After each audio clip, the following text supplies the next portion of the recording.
So it's not even 2026 and we already have a ton of AFL trade news to, go over. Of course, I have covered on the channel already a couple videos now, one with Josh Weddle to Essendon, one to Zack Bailey to Essendon. They have been already very, very busy, but now we have an official report here that Collingwood have also approached Zack Bailey on a Victorian move. And this is, of course, being reported by Xander Maguire. And one thing I really want to specify, before I talk about this, because I feel like this is a massive misconception now about Zack Bailey and where he's actually from. But a lot of people think he's Victorian and that he's looking to come home to Victoria, when Zack Bailey is actually from the Northern Territory and played his football in the later years at North Adelaide from Remembrance. So you've got that, and then he's also played all of his AFL career at Brisbane. This guy to me doesn't sound like he's really attached to a home or anything like that.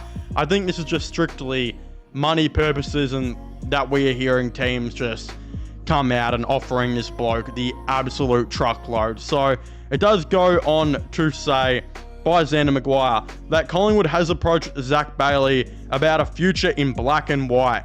The Pies aren't alone, with Adelaide, Port Adelaide and Essendon also registering interest in a 26-year-old Lion who will be one of the hottest free agents of 2026. Of course, Adelaide and Essendon, they make a whole lot of sense. Essendon have a ton of money that they are going to be splashing out. I mean, I don't know.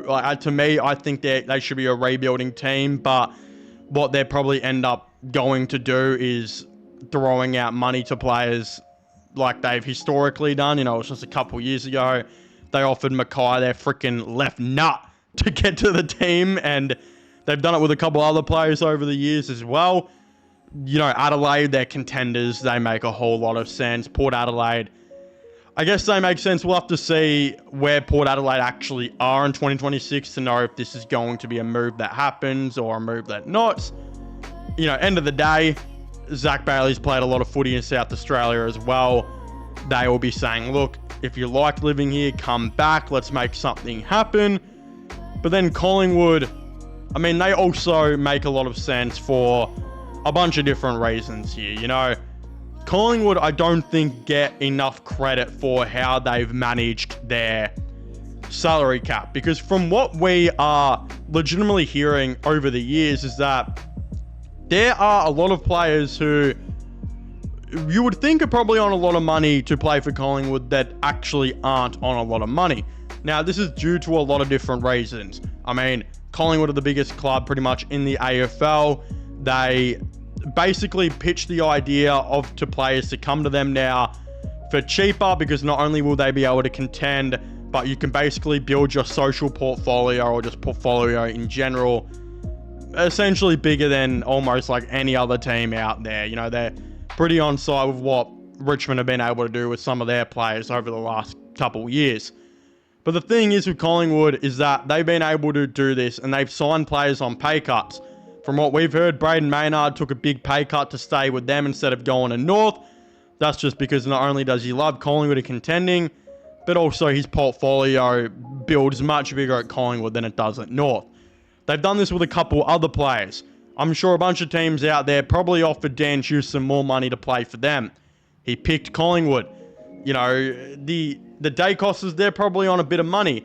But even guys like Pendlebury and Sidebottom and Howe, they aren't probably there for the money. From what we are hearing from all reports, they're on very cheap as well, are much cheaper than they probably should be, considering they're actually still really good footy players.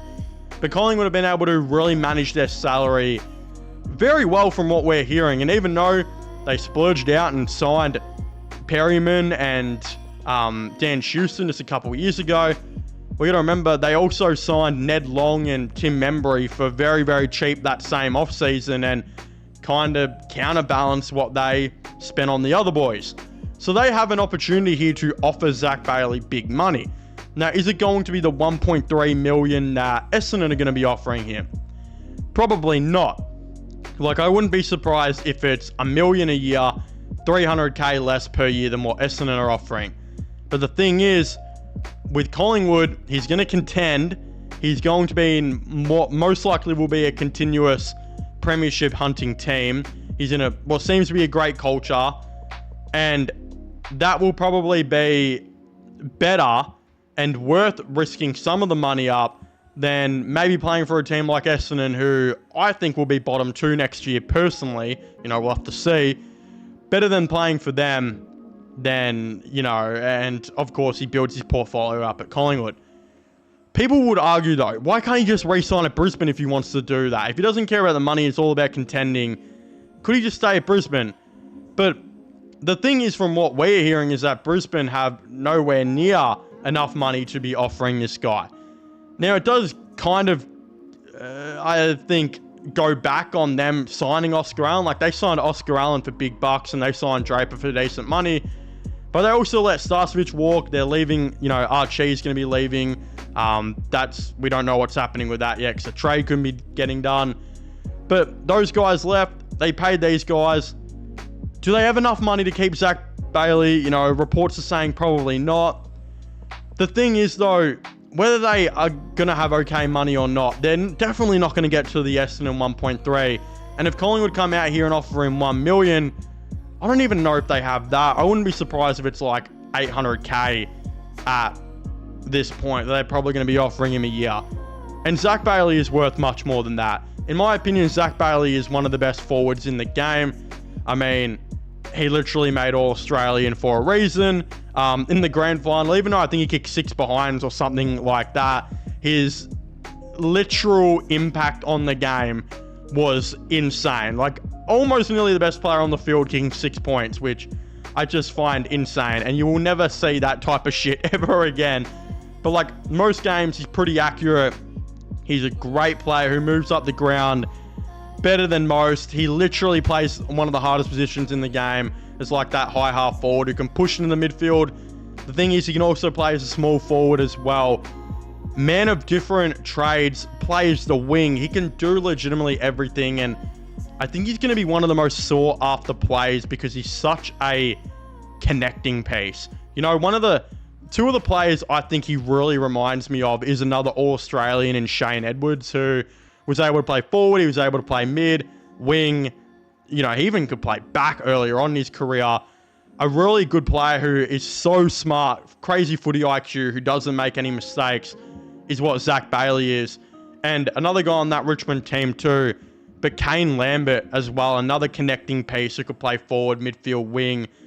Didn't make any mistakes. Extremely good gut runner. Arguably the best two-way runner in the league. Arguably was the best wing, for a little bit there as well in the league. If people want to disagree with that, he has the stats, the premierships to put up how elite of a wing he was for Richmond. Zack Bailey really reminds me of that player, as a forward for what Lambert and Edwards could do, as a midfielder of what Lambert and Edwards could do. And those guys never did get big bucks because they stayed loyal to the Tigers, and realistically they won 3 flags out of it. So I do wonder if Zack Bailey, where his direction is going to be. Is he going to say, look, I've already won 2 flags, I'm going to go chase the bag here. There's 1.3 million a year for me at Essendon. There's 1 million probably plus a year for me at Collingwood. Or do I stay loyal, try and win another one, try and win another couple more at Brisbane, considering it doesn't look like they're going to be stopping anytime soon at all, and continue down that path? What's going to be that direction? I'm not overly too sure where he's going to go, but I think it's going to be interesting. There's going to be a ton more teams that join this. I think Richmond 100% should, but I believe Richmond think they're still a couple years away from hitting the trade period or free agency. A couple teams are going to be in that similar boat as well. Of course, it's going to be very, very interesting, but I'd very much love to hear all of your thoughts and opinions on this down below on where do you guys think Zack Bailey is going to go? Is he going to go to an Essendon? Is he going to go to a Collingwood? Or could he go to a Port Adelaide or an Adelaide? Again, I'd very much like to know all of your thoughts and opinions on this down below. Subscribe to the channel for all that sports content and news. My gaming channel will be linked down below, as well as my Instagram. Go and check them out down below. But as I was saying, please make sure to leave a like, subscribe, and comment. And I'll see you guys next time. Goodbye.